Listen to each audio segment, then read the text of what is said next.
नमस्कार, 20 मिनट 20 खबर में आपका स्वागत है। मैं हूं आपके साथ सुमित गुप्ता।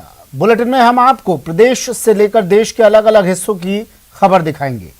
साथ ही आपको यह भी बताएंगे कि दुनिया भर में क्या कुछ चल रहा है। तो चलिए शुरू करते हैं 20 मिनट में 20 खबरों का सिलसिला। सबसे पहले खबर अपने प्रदेश राजस्थान की। तस्वीरें दिल दहला देने वाली हैं, रूह कपा देने वाली हैं। कोटा से आई इन तस्वीरों को गौर से देख लीजिए। मासूम बच्ची गली की दूसरी तरफ से भागती हुई नजर आती है। उसके पीछे एक नहीं दो स्ट्रीट डॉग्स पड़े हैं। लड़की भागते भागते लड़खड़ाती है, फिर संभलती है और आखिरकार स्ट्रीट डॉग्स उसे गिराने में कामयाब हो जाते हैं। एक बार फिर से देखिए कैसे इस मासूम बच्ची को स्ट्रीट डॉग्स दौड़ा रहे हैं और आखिर में उसे काटने के लिए जमीन पर गिरा देते हैं। बच्ची की किस्मत अच्छी थी कि सामने से उसकी माँ दौड़ती हुई नजर आ रही थी, नहीं तो दोनों स्ट्रीट डॉग्स उसे नोच खाते। दिल दहला देने वाली ये तस्वीर है कोटा के बजरंग नगर के श्री राम विहार कॉलोनी की है, जहां ट्यूशन जा रही एक बच्ची को स्ट्रीट डॉग्स ने दौड़ा कर कई जगह काट लिया। स्ट्रीट डॉग्स के काटने के बाद बच्ची के माता पिता उसे आनन फानन में अस्पताल ले गए, जहां उसे रेबीज के इंजेक्शन लगाए गए। यहां के लोगों का कहना है कि पिछले 2 साल से कोटा की गली गली में ऐसे ही स्ट्रीट डॉग्स की भरमार है, जो अकेले जा रहे छोटे बच्चे और बुजुर्गों पर हमला कर देते हैं। स्ट्रीट डॉग्स के हमले की वजह से कई बार हादसे भी हुए हैं और कुछ लोगों की तो जान तक चली गई है। इतना सब होने के बावजूद इन स्ट्रीट डॉग्स के लिए प्रशासन का कोई प्रोग्राम नहीं बन रहा है। राजस्थान में हरियाणा से शराब और पेट्रोल डीजल की तस्करी तो कई सालों से हो रही है, लेकिन राजस्थान से हरियाणा में गीली लकड़ियों की तस्करी का अब एक बड़ा मामला सामने आया है। दरअसल अब तस्करों के निशाने पर हरे जंगल भी आ गए हैं और यहाँ चोरी छिपे हरी लकड़ियाँ काटकर उन्हें हरियाणा भेजा जाता है। तस्करों के इस खेल का भंडा उस वक्त फूट गया जब हरी लकड़ियों से भरी हुई 40 से अधिक गाड़ियाँ एक साथ पकड़ी गयी। ये सभी गाड़ियाँ राजस्थान से हरियाणा गई थी और इसकी वजह से राजस्थान बॉर्डर पर लगे नाकों और वन विभाग की कार्यशैली पर बड़ा प्रश्न चिन्ह लग गया है। इन्होंने ये गलत किया है। नियमानुसार वन विभाग को बुलाया गया है, आगे रेंजर आए हुए हैं, वो इनको देख रहे हैं। इनके प्रावधान जो भी होगा जुर्माना किया जाएगा। जो भी ये लकड़ियां काट के यहाँ पे लाके बेची जा रही हैं, इसके संदर्भ में सरकार काफी सख्त है और अकॉर्डिंगली जो है एक्ट के अकॉर्डिंगली कार्रवाई की जाएगी। श्री गंगानगर में 7 दिवसीय अश्व मेले का समापन हो गया है। इस अश्व मेले की शुरुआत 19 नवंबर को महाराणा प्रताप घोड़ा पालक समिति की ओर से की गई थी। श्री गंगानगर में आयोजित इस अश्व मेले में सबसे ज्यादा चर्चा मारवाड़ी नस्ल के घोड़े हीरा की रही, जिसके मालिक इकबाल सिंह ने इसे भारत का सबसे ऊंचा घोड़ा होने का दावा भी किया। घोड़े के बॉडी स्ट्रक्चर, इसकी हाइट और इसकी सुंदरता, ये 3 शो में चैंपियन रह चुका है। एक तो हरियाणा में हुआ था सांचरवास, एक फरीदकोट में और एक हनुमानगढ़ में, वहाँ ये विनर रहा है। श्री गंगानगर में आयोजित अश्व मेले में हीरा के साथ साथ मारवाड़ी नस्ल के ही रत्नाकर ब्लड लाइन ब्रीड के घोड़े राज दिलावर की भी खूब चर्चा हुई। ये रत्नाकर ब्लड लाइन से आता है। इसका जो ग्रैंडफादर था वो रत्नाकर, बड़ा ही फेमस वो रत्नाकर जो था मारवाड़ी ब्रीड का सबसे प्योर घोड़ा था। इस अश्व मेले में राजस्थान के साथ साथ पंजाब, हरियाणा और उत्तर प्रदेश से भी अश्व पालकों ने भाग लिया था। ये नुकरा घोड़ा है। हाँ जी, तो इनकी क्या खासियत है? इनकी खासियत अच्छा है, कानों का बहुत अच्छा है, रिजल्ट बहुत अच्छा है इसका। जी जी, तो इसलिए हमने रखा। मेला लगा हुआ है, इसमें नुकरा बहुत अच्छी नस्ल के नुकरा घोड़ा पंजाब से जो मेन है वो बहुत अच्छे आए हुए हैं जी। मारवाड़ी भी आए हैं और करोड़ों के मोल के जहाँ घोड़े इस मेले में आए हुए हैं। जी जी। चूरू जिले के एक छोटे से गांव सहनाली बड़ी में हुई एक शादी चर्चा का विषय बनी हुई है। यहाँ बैठे पंडित ने लड़की के घर से दूल्हा दुल्हन की ऑस्ट्रेलिया में ऑनलाइन शादी करवाई। खास बात यह है कि शादी की सभी रस्में सहनाली गांव में ही हुई। रिश्तेदारों की मौजूदगी में सभी रीति रिवाज पूरे किए गए। जब बात फेरों की आई तो पंडित ने ऑनलाइन मंत्र पढ़े और 11,000 किलोमीटर दूर सिडनी में बैठे जोड़े ने 7 फेरे लिए। सहनाली बड़ी गांव के प्रोफेसर डॉक्टर गजेंद्र सिंह राठौर ने बताया कि उनकी बेटी निहारिका 2 साल पहले टूरिस्ट वीजा पर ऑस्ट्रेलिया गई थी, लेकिन कोरोना की वजह से वापस नहीं आ पा रही और उसकी जिससे शादी तय हुई थी वो भी ऑस्ट्रेलिया में ही है। ऐसे में माता पिता ने दोनों की शादी ऑनलाइन कराने का फैसला किया। पूरी रस्म जो है वो जैसे शादी होती है वैसे किसी को महसूस नहीं होने दिया कि शादी यहाँ हो रही है या वहाँ हो रही है। पूरा कार्यक्रम स्क्रीन पर दिखा है और पूरी रस्म रिवाज जो भी है बांध से लेकर के 6 तारीख को हमने टीका दस्तूर किया, सगाई दस्तूर किया। 15 तारीख को हमने नाच गाने का प्रोग्राम रखा 5 दिन का।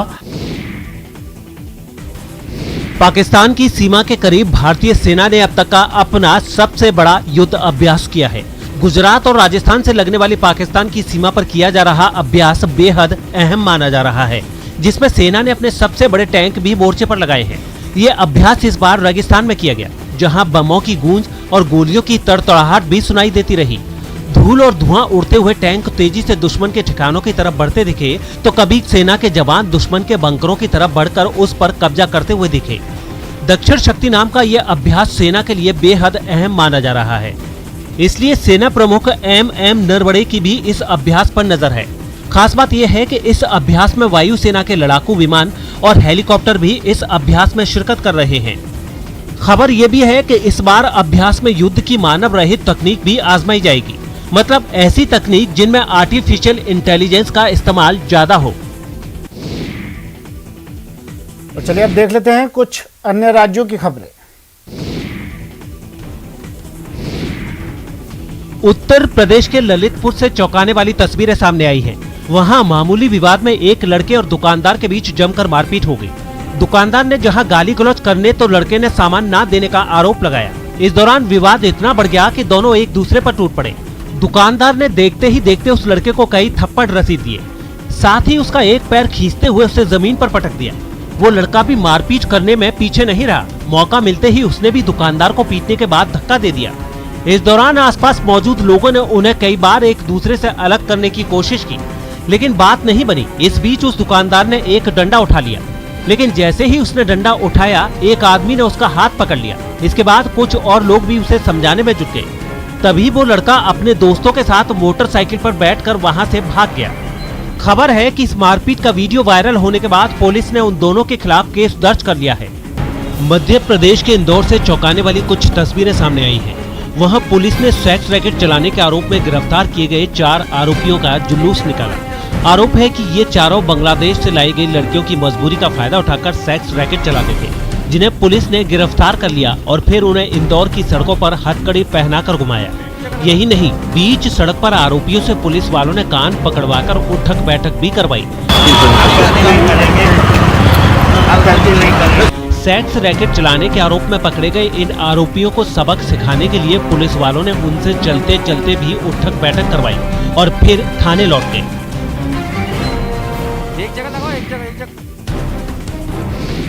मध्य प्रदेश के सीहोर से हैरान करने वाली कुछ तस्वीरें सामने आई हैं। वहां एक शख्स के जन्मदिन की पार्टी में हवा में फायरिंग की गई, जिससे इलाके में हड़कंप मच गया। इस घटना का वीडियो भी सोशल मीडिया पर वायरल हो रहा है, जिसमें एक शख्स हवा में फायरिंग करता नजर आया। जन्मदिन की इस पार्टी में शामिल कुछ और लड़के भी उसके आसपास मौजूद दिखे, जिन्होंने फायरिंग के बाद जमकर तालियां बजाई। जैसे ही ये वीडियो वायरल हुआ, पुलिस हरकत में आ गई। सोशल मीडिया पे एक इस तरह का वीडियो वायरल हुआ था, जिसमें बताया गया था कि ये किसी बर्थडे पार्टी है और एक स्थान विशेष का नाम दिया गया था। पुलिस के द्वारा इसकी जानकारी ली गई और जो व्यक्ति इस तरह का लोक शांति को भंग करने के लिए या खतरा उत्पन्न करने के लिए हरकत कर रहा था, उसके खिलाफ प्रकरण पंजीबद्ध कर आवश्यक वैधानिक कार्रवाई। बताया गया है कि जश्न के दौरान ये फायरिंग देर रात की गई, जिसकी आवाज सुनकर इलाके के लोग घबरा गए, जिसके बाद उन्होंने इसकी जानकारी पुलिस को दी। बिहार के गोपालगंज से हैरान करने वाला मामला सामने आया है। आरोप है कि वहां 6 नकाबपोश लोगों ने गहनों की 2 दुकानों में लूट की और गोलियां चलाते हुए फरार हो गए। दावा किया गया है कि दिन दहाड़े हुई इस वारदात में करीब 50 लाख की लूट की गई, जबकि आरोप है कि इस दौरान एक दुकान में 2 लोगों को बंधक भी बनाया गया। इस लूट से जुड़ी जो सीसीटीवी फुटेज पुलिस को मिली है, उसमें 3 लोग चेहरे पर कपड़ा बांधकर एक दुकान में सामान लूटते नजर आए। इस दौरान एक आरोपी फोन पर बात करता भी दिखा। हमारा छाती पर बंदूक गिरा के सब सामान हमारा लूट के लेके चल गए। बताया गया है कि आरोपी 2 बाइक पर सवार होकर पहुंचे थे और एक के बाद एक 2 दुकानों में सोने और चांदी के गहने लूटने के बाद वहां से फरार हो गए। बाजार में फायरिंग को मिली करते मोटरसाइकिल पर माल झोली में लाद के जैसे चल दी। लूट की इस वारदात के बाद इलाके में हड़कंप मच गया। पुलिस आरोपियों की तलाश में जुट गई, जबकि वारदात से सहमे कारोबारियों ने अपनी दुकानें बंद रखी। डरे हुए कारोबारियों से मिलने बिहार सरकार के पूर्व मंत्री राम सेवक सिंह पहुंचे और आरोपियों की जल्द तलाश किए जाने का भरोसा दिया। दरअसल गोपालगंज के दक्षिण में सीवान जिला है और पश्चिम में यूपी के देवरिया जिले की सीमा है, लिहाजा पुलिस अब तक यही पता लगाने में जुटी है कि गहनों की 2 दुकानें लूटने वाले डकैत कहां भाग गए। गुजरात के जूनागढ़ से डरा देने वाली कुछ तस्वीरें सामने आई हैं। वहां सड़क पर घूम रही 2 गायों ने ऐसा उत्पात मचाया कि कुछ लोगों की जान पर बनाई। बताया गया है कि अलग अलग इलाकों में हुए गायों के हमले में 5 लोग बुरी तरह से जख्मी हो गए, क्योंकि उनके सड़क से गुजरने के दौरान गायें उनके पीछे ऐसी पड़ी कि मानो वो उन लोगों की जान लेकर ही दम लेंगी। गायों के हमले के 2 सीसीटीवी फुटेज भी सामने आए हैं, जिनमें पहली फुटेज में साफ दिखा कि एक गाय ने मोटरसाइकिल सवार 3 लोगों पर पीछे से धावा बोल दिया। वो आदमी अपनी पत्नी और बच्चे के साथ सड़क से गुजर ही रहा था कि पीछे से गाय आई और तीनों को मोटरसाइकिल से गिरा दिया। ये देखकर दूसरी तरफ से आ रहा एक दूसरा मोटरसाइकिल सवार वहीं रुक गया, लेकिन गाय ने उन तीनों को इतना मौका भी नहीं दिया कि वो वहां से किसी तरह भाग सके। मोटरसाइकिल से गिरी महिला को तो गाय लगातार अपने सींगों से मारती दिखी। किसी तरह उसके पति और वहां मौजूद कुछ दूसरे लोगों की मदद से वो उस गाय के चंगुल से निकल पाई। इसी तरह एक दूसरे इलाके से सामने आए दूसरे सीसीटीवी फुटेज में साफ दिखा कि गाय ने मोटरसाइकिल सवार पति पत्नी को अपना शिकार बनाया।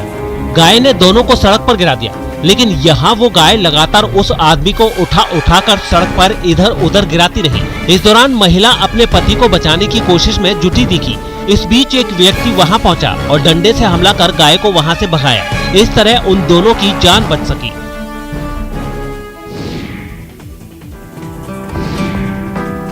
एक साथ एक जगह पर वेनेजुला से लेकर त्रिनिदाद, सेंट्रल यूरोप, अमेरिका और एशिया की नदियों में तैरने वाली इन सुंदर मछलियों के दीदार करने हैं तो उत्तराखंड के भीमताल आना होगा। दरअसल DSFR यानी directorate of cold water fisheries research centre में ऐसी मछलियों का संसार रचा बसा है, वो भी यहाँ के एक खूबसूरत एक्वेरियम वाले कमरे में, जिनका दीदार पर्यटक मात्र 10 से 20 रुपए खर्च कर सकते हैं। यहाँ पे हम कुछ बाहर की प्रजाति भी रखते हैं और जो इंडिया के भी कुछ प्रजाति है उसको भी रखते हैं, तो लगभग हमारे पास 20 प्रकार की मछली हो गए।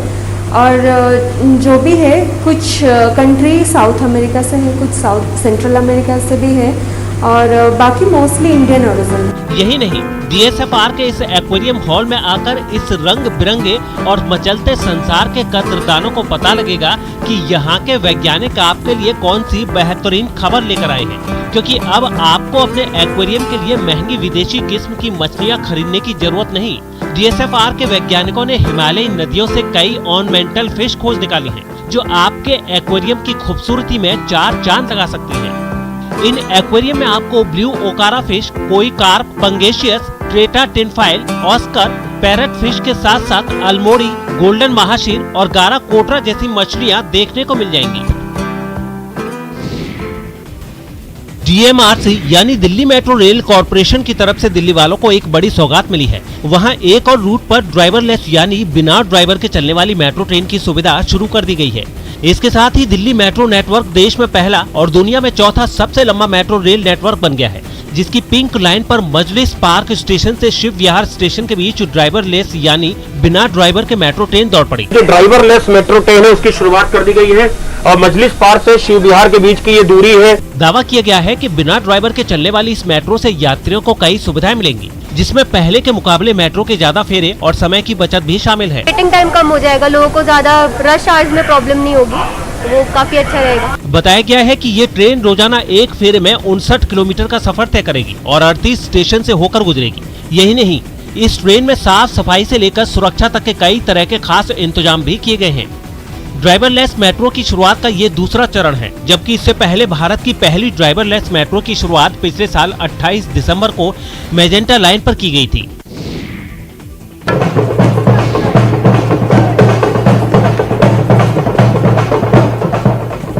हर उम्र के बच्चे हैं, पर इरादा इनका फौलादी है। कोई बच्चा छूट न जाए, सबको मिले शिक्षा, इन सब का यही मकसद है। ये तस्वीरें तमिलनाडु की राजधानी चेन्नई की है, जहां संगीत और नृत्य के साथ education at door step drive की शुरुआत की गई।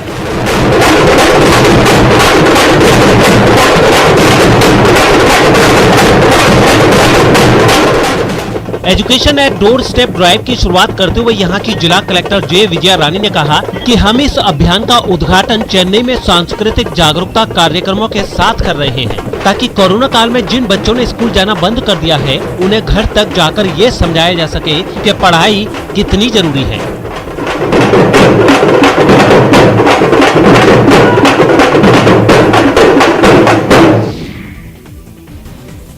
जिस नाव को शिद्दत से तराशा जा रहा है वो कोई आम नाव नहीं है। ये इतनी खास है कि इसके बारे में जानकर आप भी हैरान हो जाएंगे। साथ ही आपका वो मलाल भी थोड़ा कम हो जाएगा जो फुटबॉल के महाकुंभ फीफा वर्ल्ड कप में भारतीय टीम के शामिल न होने पर होता है। केरल के कोझिकोड के बेपोर में बन रही उरू नाम की ये नाव फीफा वर्ल्ड कप 2022 में प्रदर्शित की जाएगी। आपको बता दें कि करीब 1000 साल पहले इस तरह के नाव का इस्तेमाल मेसोपोटामिया के साथ व्यापार के लिए किया जाता था। पूरी तरह लकड़ी और नारियल की जटा से 27 फुट लंबी, 7 फुट चौड़ी और 6 फुट ऊंची इस नाव को चालियाम स्थित Haji PI Ahmed Koya and company की ओर से बेपोर में ऑर्डर पर बनाया जा रहा है। ये कंपनी ऐतिहासिक रूप से उरू बनाने के लिए प्रसिद्ध है। आपको बता दें कि इस नाव के निर्माण में लोहे की कीलों का उपयोग नहीं किया गया है, बल्कि लकड़ी की कीलों का उपयोग किया गया है, जैसा कि 11वीं और 12वीं शताब्दी के दौरान हुआ करता था। खास बात यह है कि इसे कतर में आयोजित होने वाले अंतर्राष्ट्रीय नौका महोत्सव में प्रदर्शित किया जाएगा, जो अगले साल